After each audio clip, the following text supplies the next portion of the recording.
Antes de fazer a leitura do texto, irmãos, nós vamos relembrar algumas informações bastante importantes.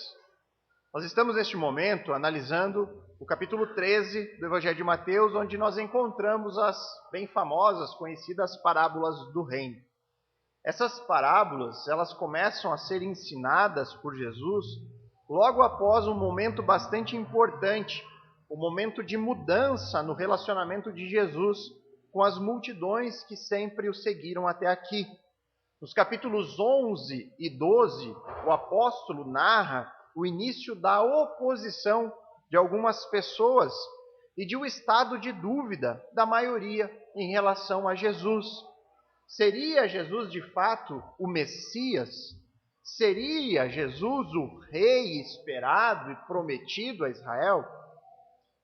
Ao perceber este estado de desconfiança, de neutralidade ou até mesmo de forte oposição presente neste grande público que sempre o acompanhava, Jesus então passou a ensinar por meio de parábolas. O fato em si de Jesus ensinar por parábolas não seria nada realmente novo, porque Jesus já havia usado este recurso de ensino em outras ocasiões.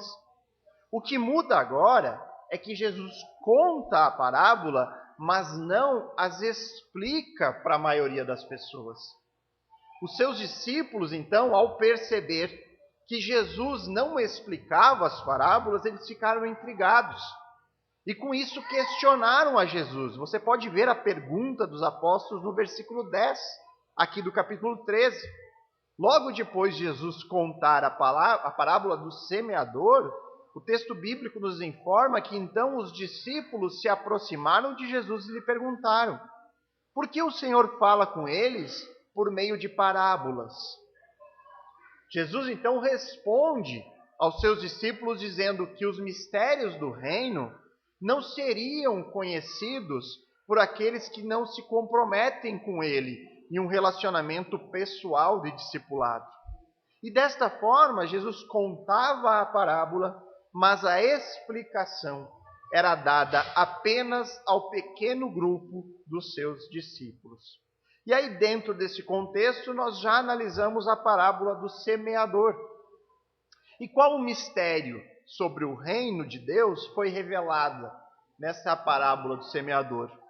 Então nós vimos que na parábola do semeador, Jesus ensinou que o reino dos céus não viria como os judeus esperavam, por meio de força política e militar. O reino do Messias havia chegado ao mundo por meio de uma pregação, por meio da palavra que era semeada.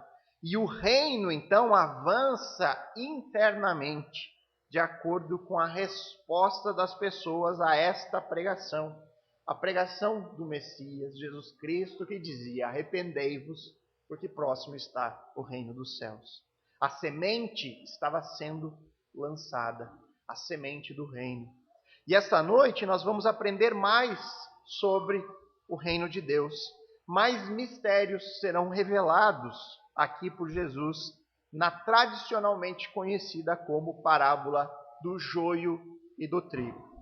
Nós vamos então fazer a leitura do texto onde Jesus conta esta nova parábola de Mateus 13, versos 24 a 30. Acompanhem comigo o texto. Jesus lhes propôs outra parábola, dizendo: o reino dos céus é semelhante a um homem que semeou boa semente no seu campo. Mas enquanto todos estavam dormindo, veio o inimigo dele, semeou o joio no meio do trigo e foi embora. E quando as plantas cresceram e produziram frutos, apareceu também o joio. Então os servos do dono da casa chegaram e disseram: patrão, o senhor não semeou boa semente no seu campo? De onde então vem o joio? Ele, porém, lhe respondeu: um inimigo fez isso. Mas os servos lhe perguntaram: o senhor quer que a gente vá e arranque o joio? O dono da casa respondeu: não, porque ao separar o joio, vocês poderão arrancar também com ele o trigo. Deixem que cresçam juntos até a colheita.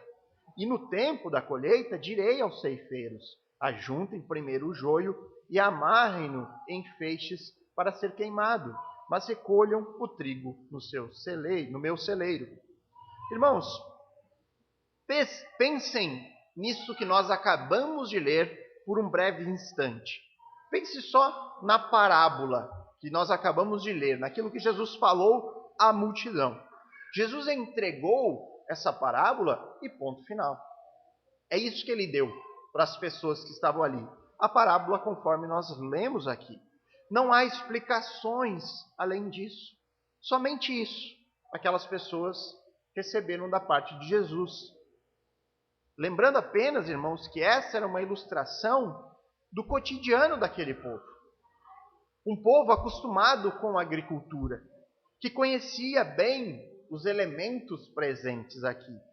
Portanto, talvez a única questão que seja importante de explicar a nós hoje, por causa do nosso contexto não tão familiarizado com a questão da agricultura, é sobre as características do joio.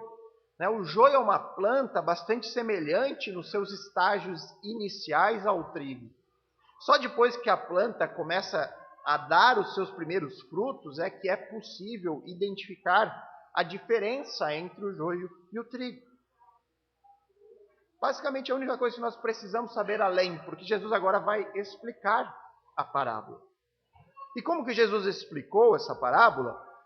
Nós vamos pular um pouquinho o texto e já vamos direto ao verso 36, onde ele diz: Então, despedindo as multidões, Jesus foi para casa. E aproximando-se dele, os seus discípulos disseram: Explique-nos a parábola do joio do campo. É importante frisar isso aqui, irmãos. A explicação da parábola que eu vou ler na sequência, entregue por Jesus, ele só fez essa explicação depois de despedir a multidão e de ir para a sua casa. É uma explicação entregue apenas aos seus discípulos depois de um pedido pessoal deles. E isso mostra, irmãos, mais uma vez de forma clara, a diferença daqueles que seguem Jesus por aquilo que Jesus pode oferecer de bom para eles, aqueles que estão interessados apenas nos milagres de Jesus, daqueles que realmente estão interessados nas palavras, nos ensinos de Jesus. É por isso que eu fico muito preocupado quando eu não recebo perguntas bíblicas das pessoas. Quando as pessoas dizem: pastor, estou lendo a Bíblia. Tem alguma coisa para perguntar? Ah, não tem agora, não me vem nada. É impossível isso, que você não tenha dúvidas sobre as Escrituras. Uma pessoa que se interessa pelo ensino de Cristo vai ter dúvidas. Então vamos ler agora a explicação que Jesus dá aos seus discípulos dos versos 37 a 43.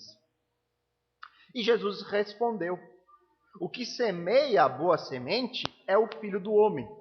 O campo é o mundo. A boa semente são os filhos do reino. O joio são os filhos do maligno. O inimigo que o semeou é o diabo. A colheita é o fim dos tempos, e os ceifeiros são os anjos. Pois assim como o joio é colhido e jogado no fogo, assim será no fim dos tempos. O Filho do Homem mandará os seus anjos, que ajuntarão do seu reino todos os que servem de pedra de tropeço e os que praticam o mal, e os lançarão na fornalha acesa. Ali haverá choro e ranger de dentes. Então os justos resplandecerão como o sol no reino de seu Pai. Quem tem ouvidos para ouvir, ouça. Vamos orar mais uma vez, irmãos? Amado Senhor, bondoso Pai, nós nos colocamos agora diante da santa palavra de Deus, pedindo que o Senhor interceda por nós com graça e misericórdia, nos dando o entendimento desse texto, nos dando ouvidos para ouvir essa palavra. Nós sabemos que nós precisamos ter os nossos sentidos abertos para a verdade bíblica. E eu peço, Senhor, que o Senhor não deixe nenhum de nós aqui com os ouvidos tampados, com os olhos fechados, para essa verdade tão fundamental que é ser trigo ou ser joio neste mundo, Pai. Que a gente possa sair daqui convencidos da nossa situação e arrependidos, se for o caso, nos voltando para Cristo como nosso Senhor e Salvador. É o que pedimos em nome de Cristo. Amém. Irmãos, existem muitos elementos da parábola que são explicados de maneira bem rápida aqui por Cristo. Mas há 3 deles que possuem um destaque maior e que serão os alvos da exposição desta noite. Esses 3 elementos são a boa semente, a semente maligna e o destino final dessas sementes. E da mesma maneira como aconteceu na parábola do semeador, onde todos nós podemos nos identificar com um dos 4 tipos de solo, agora talvez a tarefa seja mais fácil, porque nós também poderemos nos identificar com uma das 2 sementes. Agora não são 4 opções, são apenas 2. Qualquer pessoa neste mundo ou será trigo ou será joio. Então é extremamente urgente e importante que a gente consiga identificar qual delas nós somos neste exato momento, porque o destino eterno de ambas as sementes é completamente diferente. Então vamos ver em primeiro lugar a boa semente. Eu vou fazer a leitura novamente dos versos 37 até a primeira parte do verso 38, onde diz assim: Jesus respondeu: o que semeia a boa semente é o Filho do Homem. O campo é o mundo. A boa semente são os filhos do reino. De imediato nós encontramos algumas figuras da parábola sendo identificadas e explicadas. O semeador é o filho do homem. Mas quem é o filho do homem? E eu já tratei, irmãos, desse título de maneira bem detalhada na exposição de Mateus 8:20. Mas de maneira resumida, esse é um título messiânico. É um título que identifica Jesus como o rei prometido por Deus que traria renovo a Israel.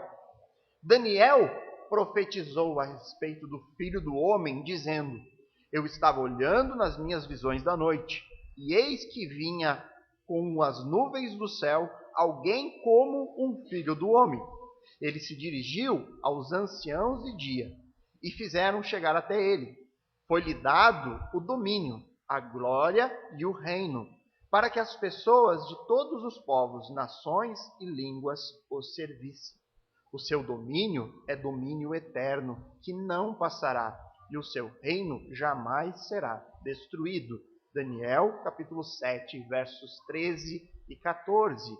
É a profecia do Filho do Homem, do Messias que viria para reinar em um reino eterno que jamais será destruído.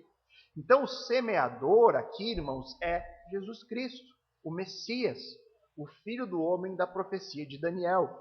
Este Filho do Homem da profecia, cheio de glória, cheio de domínio, ele é ilustrado pelo próprio Messias nesta parábola de uma maneira extremamente humilde, como um mero semeador. Agora, há uma diferença relevante entre a semente da parábola do semeador e a semente da parábola do joio e do trigo. Eu não sei se vocês conseguiram perceber essa diferença. Na parábola do semeador, o que a semente significava? Significava o evangelho do reino. A palavra de Deus que estava sendo lançada, a palavra que falava acerca do Messias do reino. E agora, nesta parábola, o que a boa semente significa no texto? A boa semente são os filhos do reino. Portanto, a boa semente aqui, desta parábola de hoje, são aquelas pessoas que foram representadas pelo último tipo de solo da parábola do semeador. São as pessoas que fazem parte daquele solo que deu frutos. Aquela semente que caiu em um bom terreno e a semente germinou e frutificou e glorificou a Deus com as suas vidas. Então, entre essas 2 parábolas, irmãos, existe uma diferença e principalmente uma tensão aqui, que é uma tensão que você encontra ao longo de todas as Escrituras.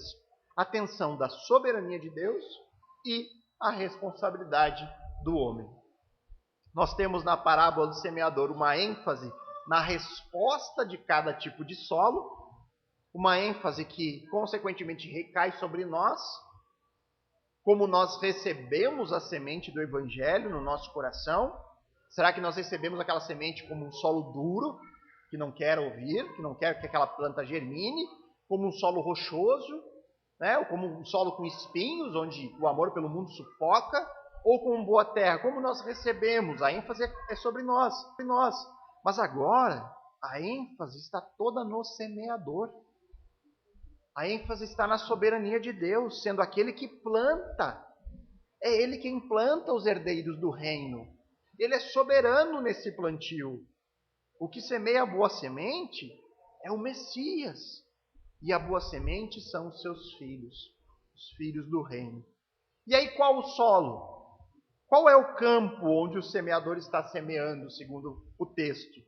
O texto responde ali no início do verso 38. O campo é o mundo.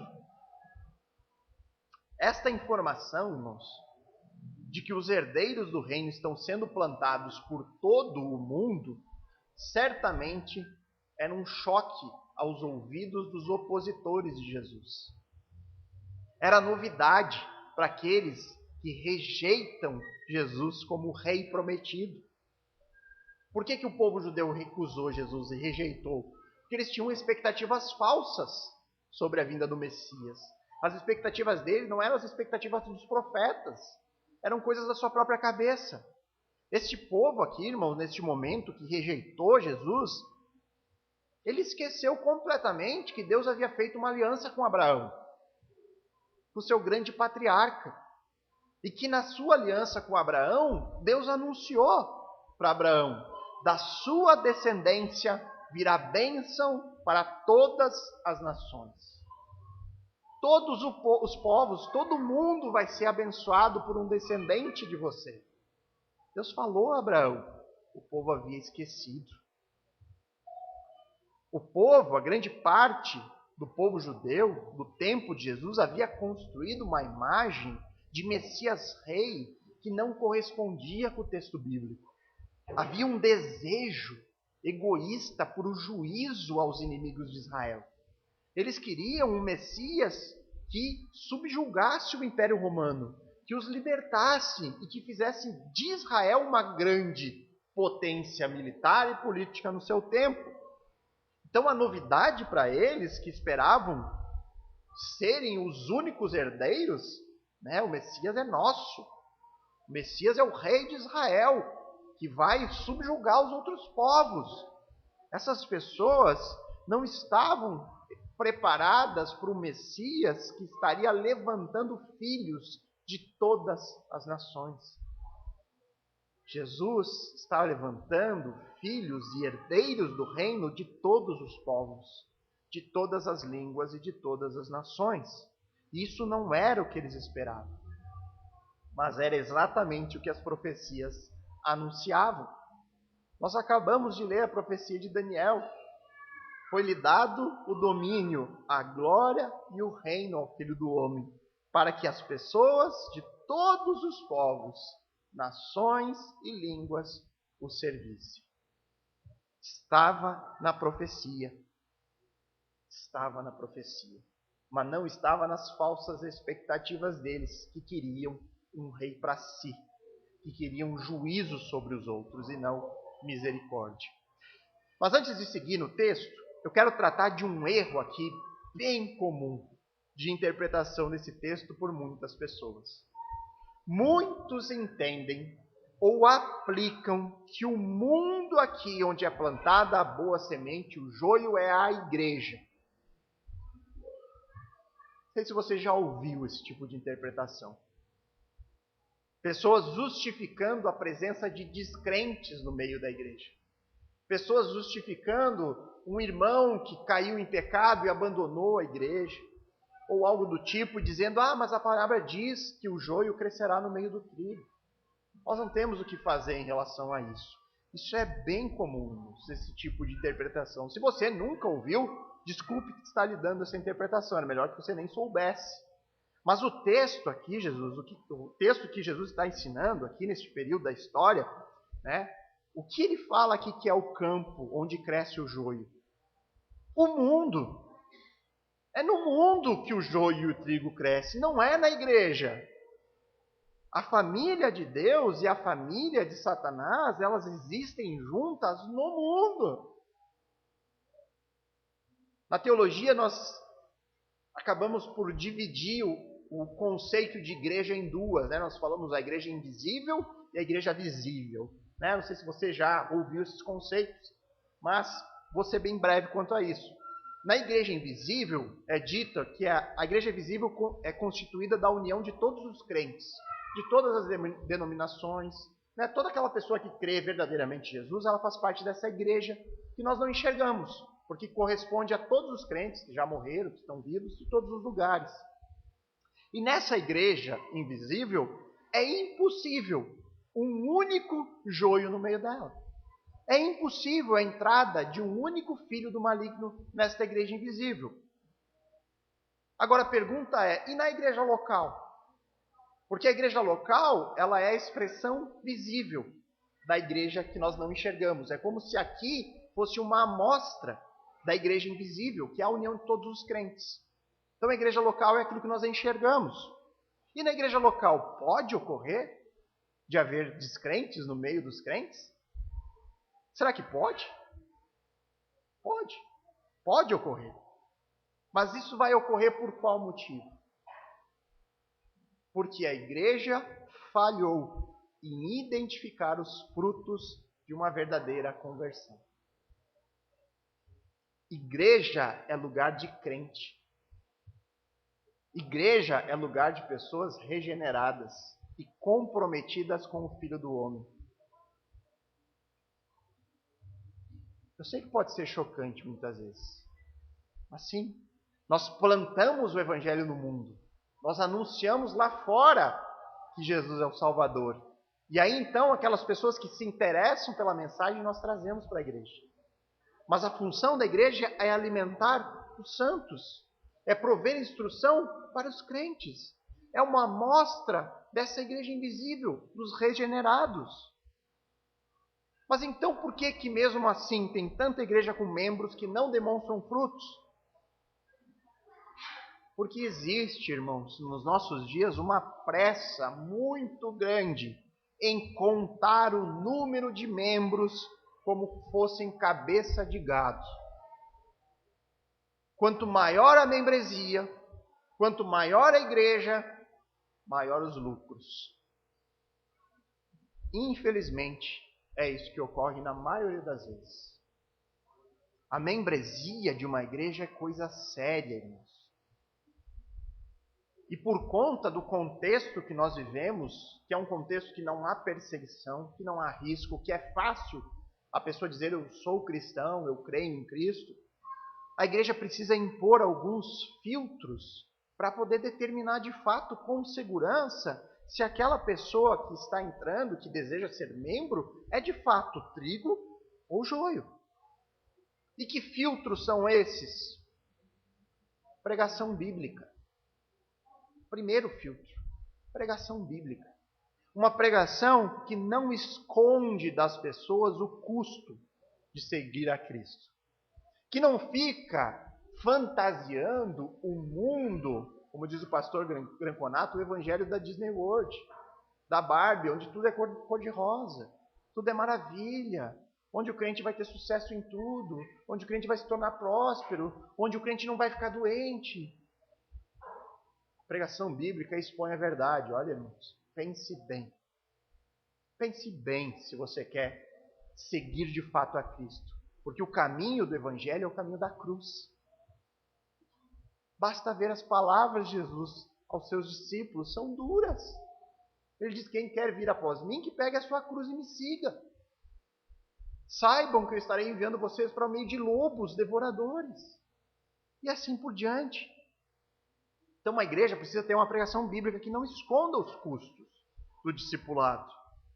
Uma igreja também pode impor como filtro o próprio discipulado pessoal, onde aquela pessoa é acompanhada e ensinada, as doutrinas são expostas, onde a pessoa vai aprender o que crê aquela igreja, vai aprender as doutrinas fundamentais e bíblicas, para aí sim tomar uma decisão completamente tranquila em relação àquilo. Não vai se arrepender depois, porque estava ciente de tudo. Uma igreja também deve impor uma confissão de fé. Ela deve mostrar no que crê. E aí então a pessoa vai poder avaliar biblicamente se ela pensa da mesma forma. Uma confissão de fé não é infalível. É por isso que você tem que comparar com as Escrituras. E aí ver se aquela igreja local é a ideal para aquilo que você crê da Bíblia. Depois, é importante um pacto de compromisso entre os membros. E também, irmãos, o contato pessoal uns com os outros dentro da congregação. Tudo isso é importante, irmãos. Ontem, nós tivemos aqui o ingresso de 4 novos membros. E é uma grande alegria para a igreja quando a gente recebe mais pessoas dispostas a seguir o mesmo caminho, a mesma fé em Cristo. Mas é uma grande responsabilidade para a igreja admitir novos membros. E é por isso que essas pessoas passaram por um longo período de exposição bíblica. Estávamos vendo ontem o tempo médio das 4 pessoas foi mais de 1 ano dentro da igreja. Né? Teve o Henrique e a Rochelle quase 2 anos dentro da igreja. Então, passou por um longo período de exposição do texto bíblico, passaram por discipulado e ainda uma entrevista diante dos outros membros. E aí a gente comentou ontem, né? Muita gente pode olhar de fora e pensar, nossa, para que tudo isso? Para que, né? Tanta coisa? Para que a indisposição de ter que confessar a sua fé na frente dos outros? Mas é por isso, irmãos, porque igreja é lugar de pessoas convertidas. E nós temos uma grande responsabilidade em reconhecer as árvores que produzem frutos compatíveis a uma verdadeira conversão. E mesmo com todo cuidado, nós ainda podemos errar. Nós ainda podemos falhar. Mas nós não podemos falhar por falta de cuidado. Nós devemos sim ter toda a responsabilidade. E agora os novos membros estão também no compromisso de fazer esse mesmo exame na vida dos futuros membros. Mas nós jamais devemos permitir que o joio cresça no meio da nossa congregação.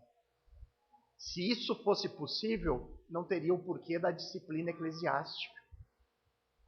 Se o joio crescesse no meio da igreja, Paulo não falaria aos coríntios, na sua primeira carta, capítulo 5, para que eles expulsassem aquela pessoa em pecado do meio deles. Se o joio cresce no meio do trigo, dentro da igreja, para que expulsar? Deus já falou que isso ia acontecer. Mas é no mundo, não dentro da igreja. Nós não devemos jamais permitir que o joio se crie no meio do trigo. O joio deve estar apenas no mundo e não na expressão local desta igreja que é santa e amada por Deus. Tendo entendido isso, vamos seguir no texto, agora analisar a semente maligna. A parte final do verso 38 e a primeira parte do verso 39 diz assim: o joio são os filhos do maligno. O inimigo que o semeou é o diabo. E aí no final do verso 41, Jesus acrescenta que esses filhos do maligno são todos os que servem de pedra de tropeço e os que praticam o mal. Portanto, irmãos, o joio nesta parábola representa a semente plantada por Satanás. Pessoas que fazem outras pessoas tropeçarem em seus caminhos e que vivem para praticar o mal. Esta é a família Satanás. E esse é um assunto recorrente no ensino de Jesus e é um ensino tratado ao longo de todo o Novo Testamento. Existem só 2 famílias neste mundo: a família de Deus e a família de Satanás. Todos nós ou fazemos parte de uma família ou de outra. E eu sei o quanto isso pode ser duro de ser ouvido, mas essa é a verdade bíblica. Só há 2, ou você é filho de Deus ou filho do diabo. É pesado, mas é isso que a Bíblia ensina.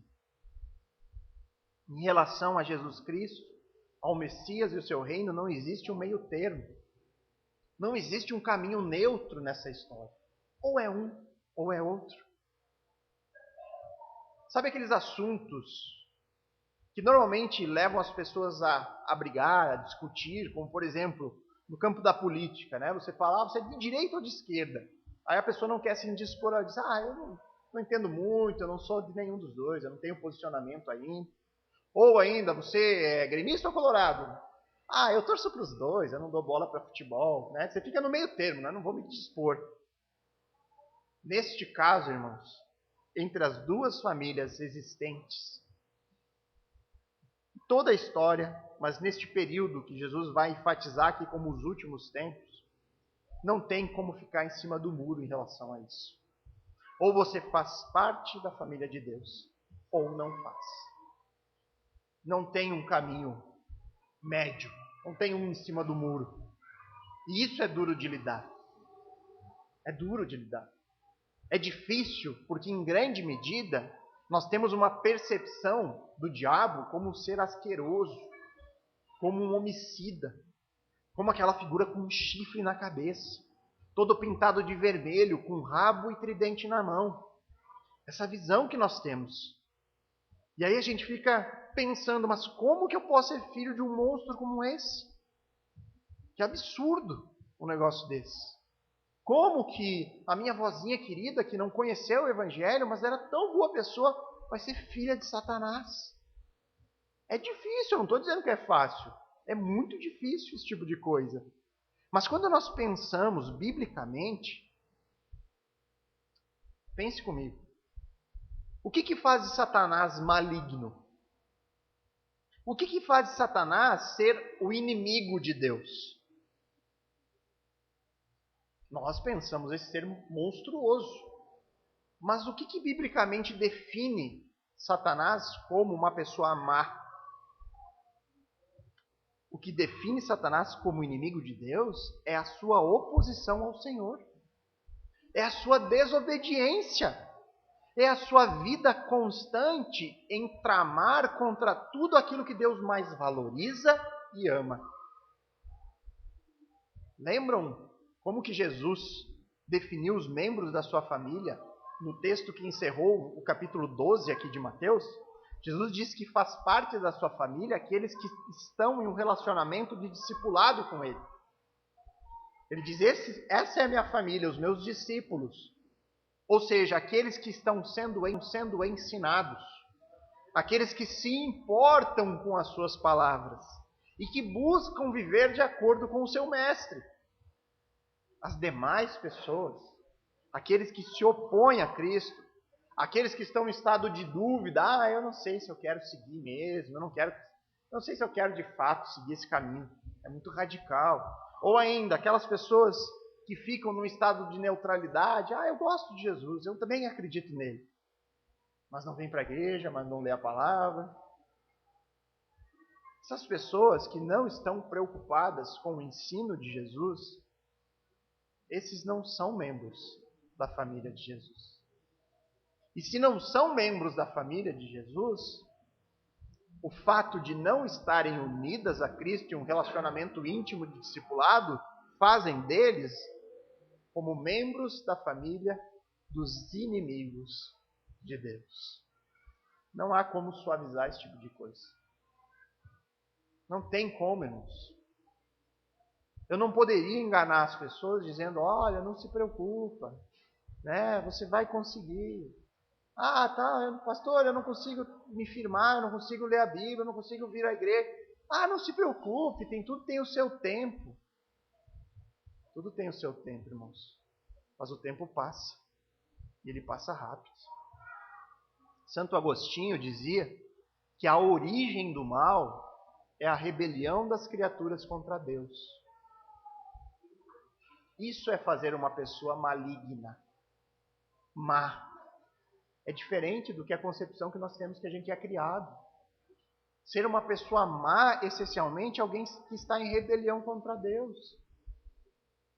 E o que nós temos aqui no texto, se não exatamente isso? Os filhos do maligno são aqueles que se rebelam. Aqueles que se opõem a Jesus como seu Senhor. Que se opõem a Cristo como Messias. E aí eu vou ler um texto de 1 João, capítulo 3, versos 7 a 10, que é explícito sobre esse mesmo assunto. E eu preste bastante atenção nas palavras do apóstolo João. Ele diz assim: filhinhos, não se deixe enganar por ninguém. Aquele que pratica a justiça é justo, assim como ele é justo.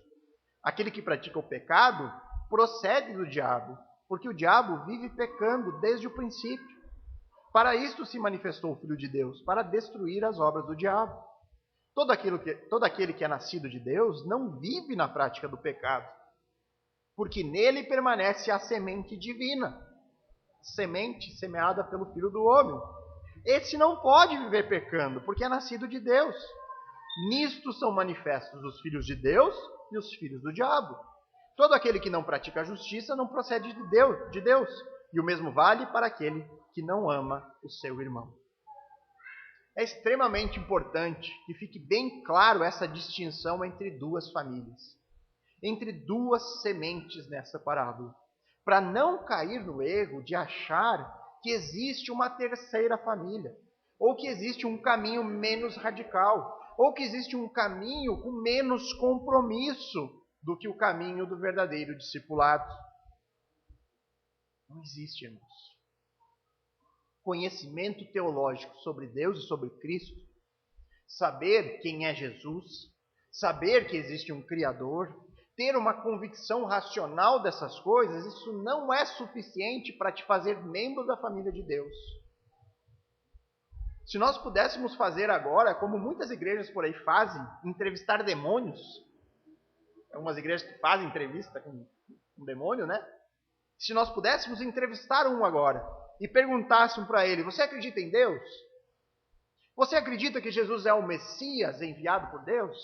Você tem a convicção de que Jesus voltará para reinar neste mundo?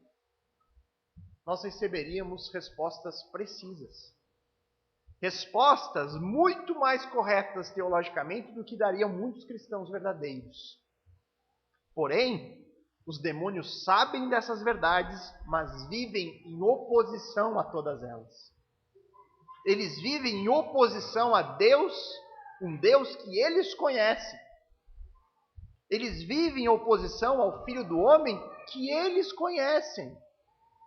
Eles são inimigos de toda a verdade de Deus. Satanás e os seus demônios, eles vivem uma cruzada neste mundo, espalhando uma semente maligna. A semente do falso evangelho. A semente da oposição ao Messias, Jesus Cristo.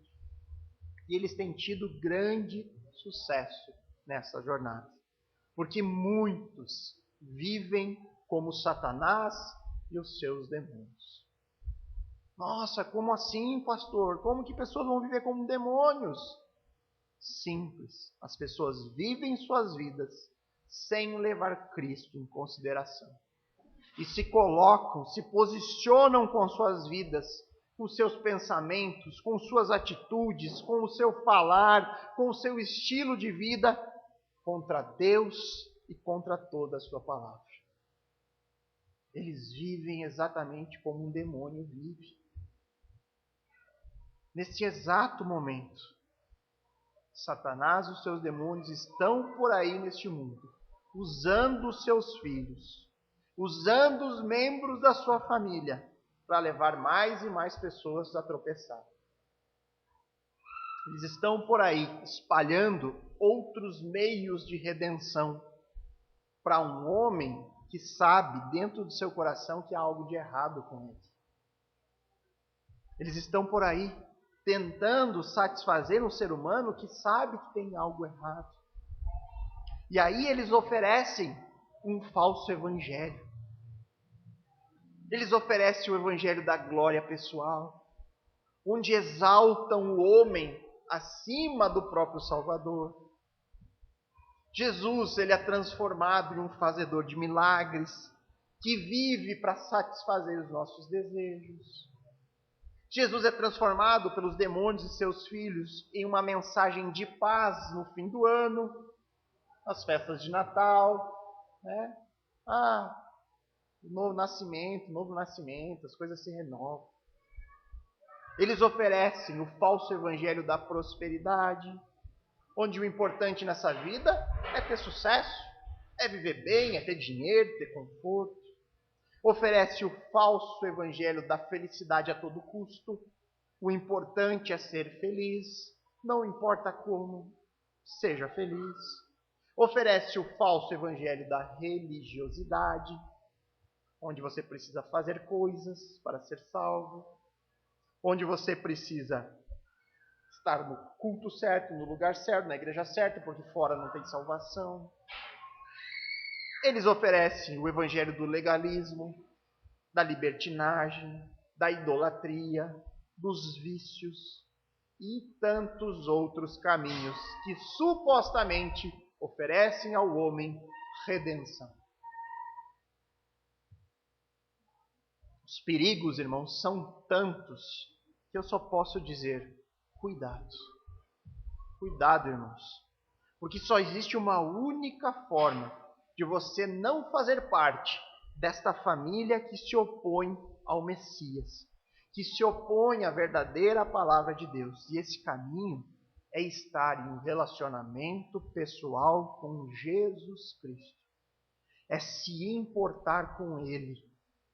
É se importar com o seu ensino e buscar viver como verdadeiro discípulo.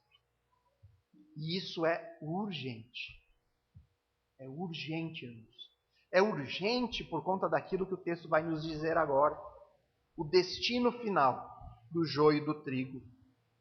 Segunda parte do verso 39 até o verso 43. A colheita é o fim dos tempos, e os ceifeiros são os anjos.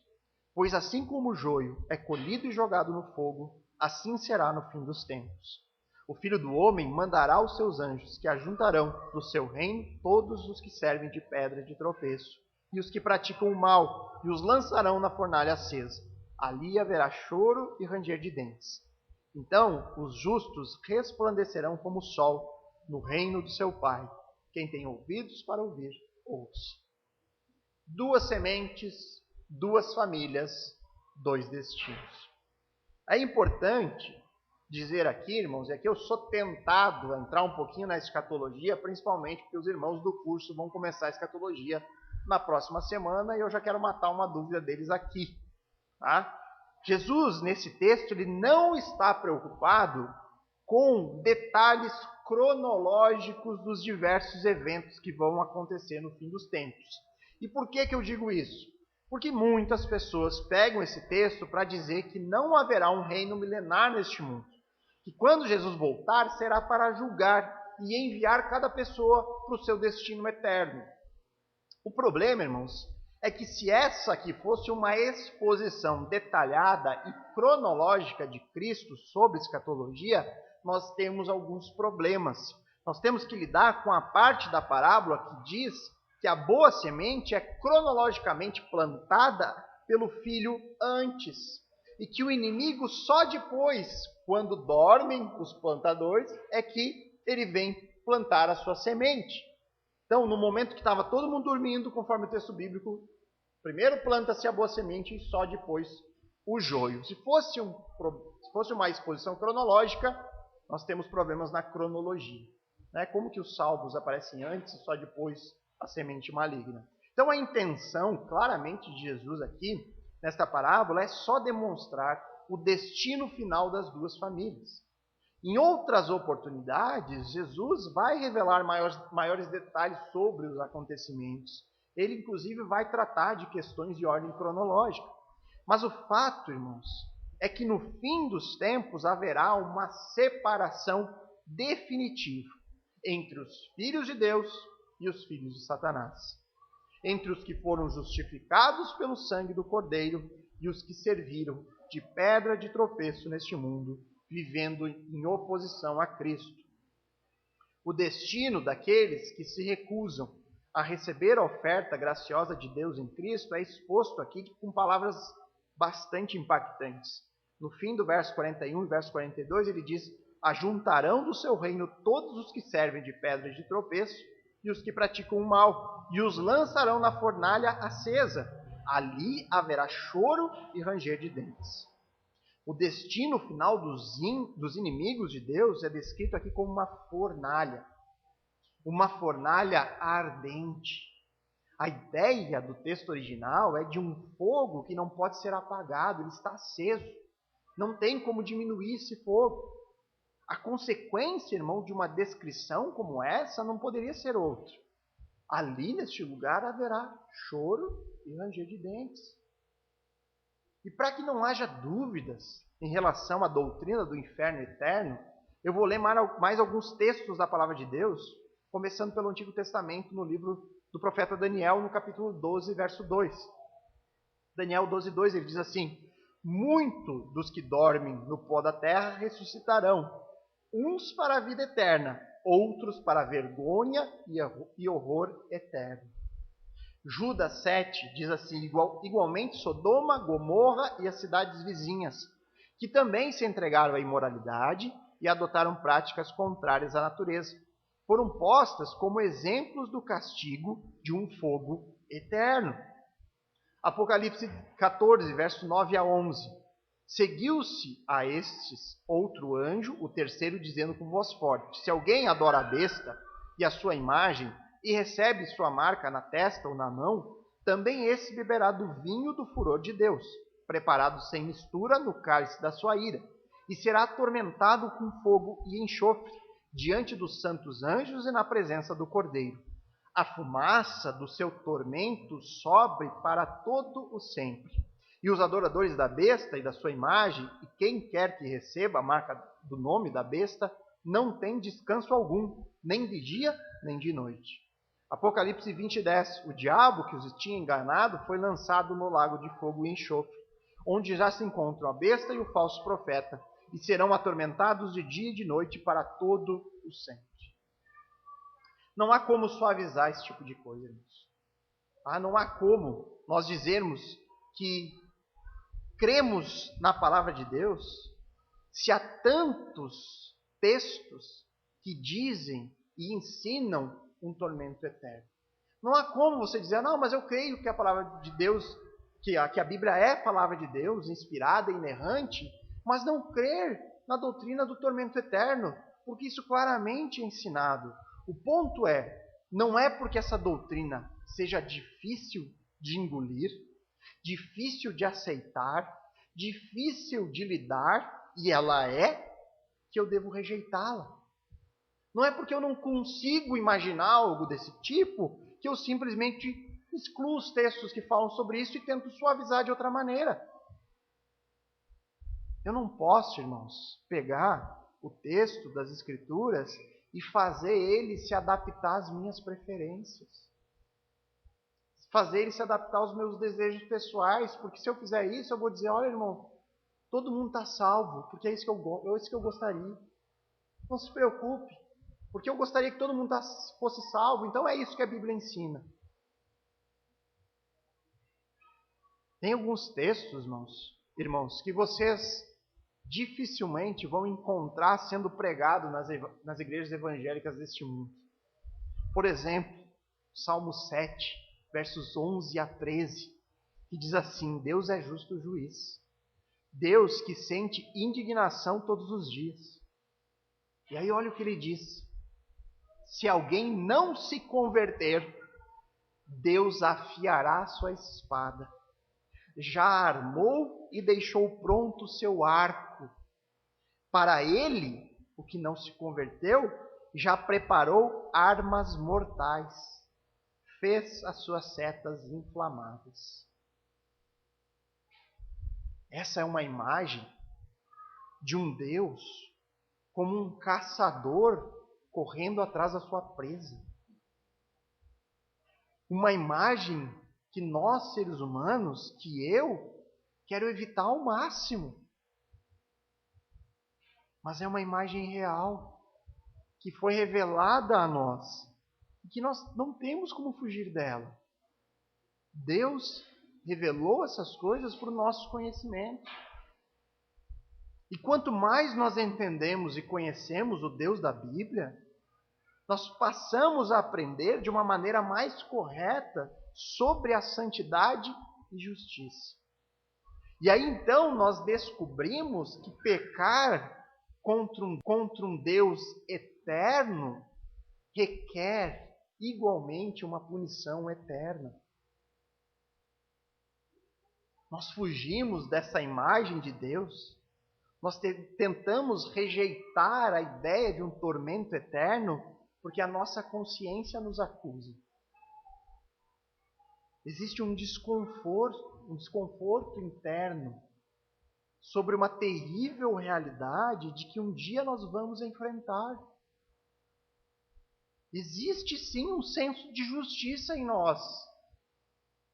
E é por isso que nós sabemos, nós não queremos enfrentar esse tipo de Deus que está pronto, afiando a sua espada para nos encontrar. E eu vou mostrar como esse senso de justiça está dentro de cada um de nós.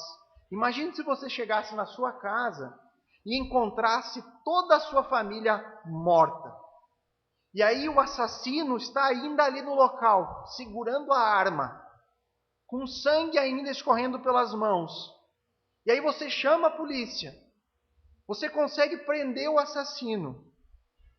Aí no dia do julgamento, o juiz designado para o caso chega diante do acusado, você ali presente, e ele diz para o criminoso: você está solto, você está livre, você foi absolvido. Mas absolvido com base em quê? Aí o juiz vai dizer: porque eu sou uma pessoa muito boa, muito amorosa, muito misericordiosa, e por amor ao assassino, eu decidi libertá-lo impunemente, sem nenhuma condenação sobre os seus atos. O que você pensaria disso? Você diria, irmãos, que aquele juiz é tão cruel e tão imoral quanto o assassino que foi solto? O seu desejo é que o criminoso pague pelos seus crimes. E pague de uma maneira exemplar. De preferência, eu gostaria que fosse por uma prisão perpétua. Não é mesmo, irmãos? Não seria esse o seu pensamento? Ou será que você pensa diferente disso?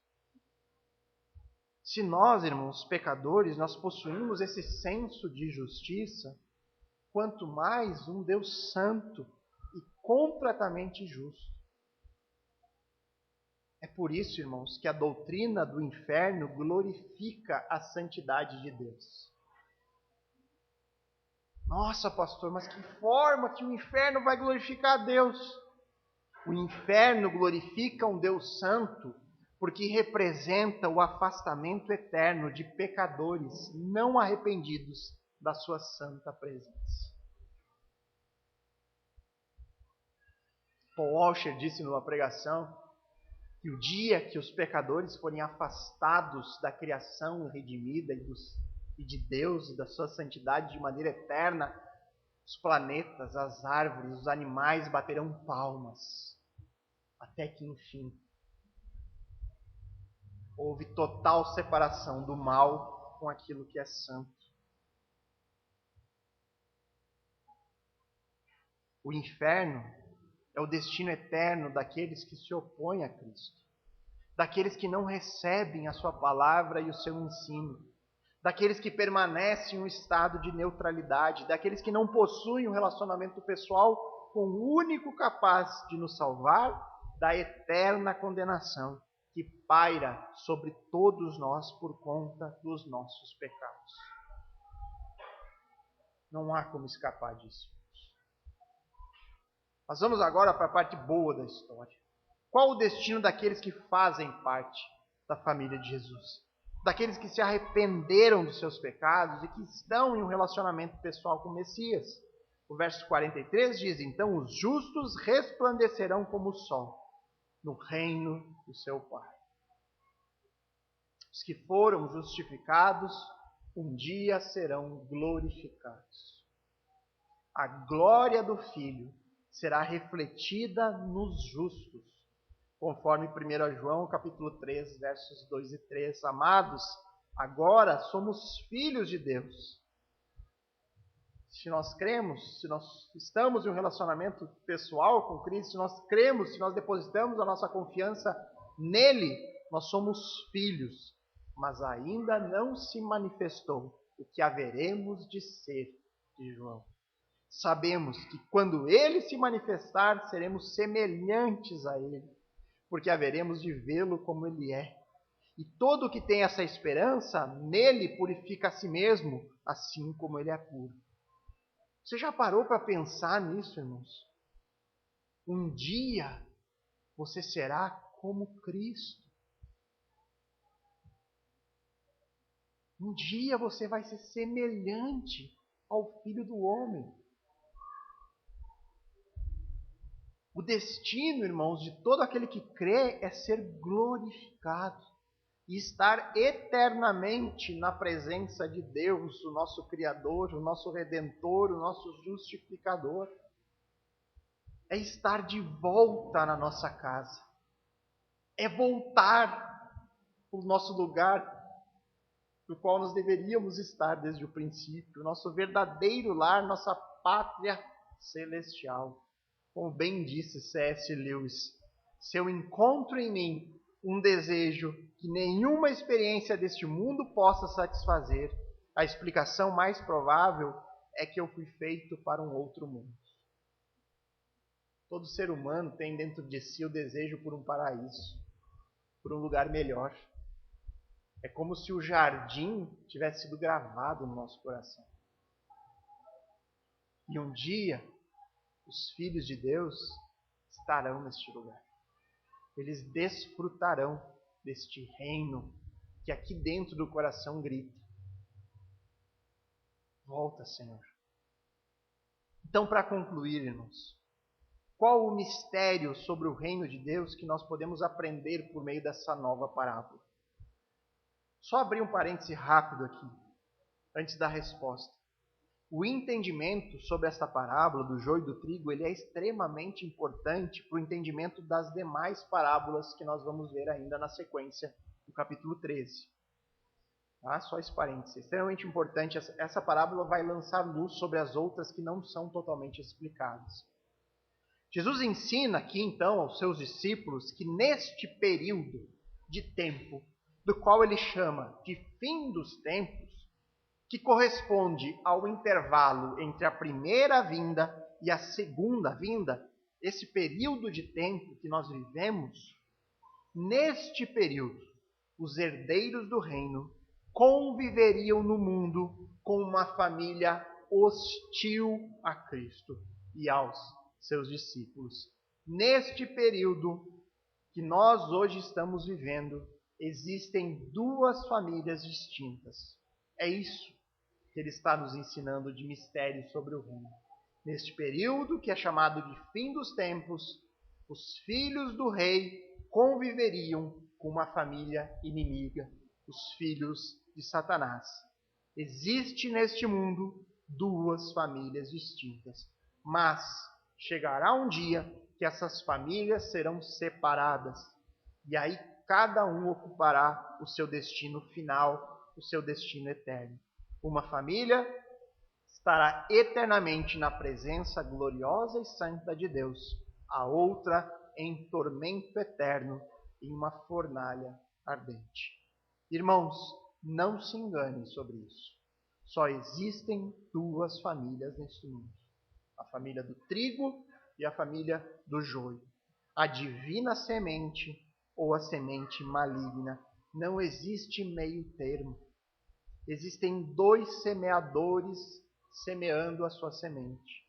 Um semeando o verdadeiro evangelho, o evangelho da glória de Deus, o evangelho da salvação por meio de um único caminho, ou seja, a salvação por meio somente do sangue do Cordeiro de Deus, enquanto do outro lado está no mundo um inimigo semeando diversos tipos de falso evangelho, onde todos os caminhos levam a Deus, onde o homem é mais valorizado, onde o caminho é muitas vezes fácil e prazeroso, onde não há nenhum grande custo no discipulado, onde o que importa nessa vida é ser feliz, onde não existe inferno e por aí vai. Que você possa fazer esta noite uma análise da sua vida e entenda a importância de estar unido a Cristo em um relacionamento pessoal e profundo com Ele. Faça dele o seu bom pastor. E por causa disso, porque você fez de Cristo o seu pastor, e unicamente por causa disso, aí então esteja seguro, como um membro legítimo da sua família. Vamos orar.